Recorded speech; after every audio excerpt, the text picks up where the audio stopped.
വൈകിട്ട് കഞ്ഞിയാണേ, കഞ്ഞിയും പയറും ഉണ്ടേ. അപ്പോൾ അതിൽ നിന്ന് നമ്മൾ കുടിക്കാൻ പോകണേ.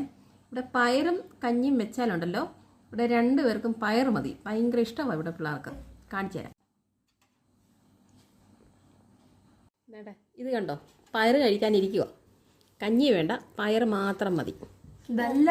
പയറല്ലാതെ കഴിച്ചാൽ മതി. നല്ല കൊതിയാ, നല്ല കൊതിയാ, നല്ല കൊതി. അടുത്ത ആൾക്ക് ജോന് മൂത്ത മോന് പയർ ഞങ്ങൾക്ക്.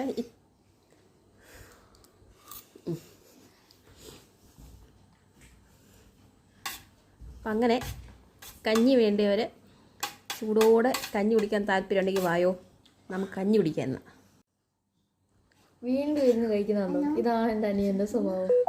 ഇതാണ് പയർ ഭയങ്കര ഇഷ്ടമാണ്. കഞ്ഞി വേണ്ട, പയർ മതി. പയർ ഫാൻസാ.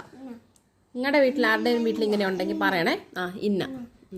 അങ്ങനാണെങ്കിൽ ആയി തരണ്ട, പിന്നെ ഇന്നാന്ന് പറഞ്ഞാൽ മതി.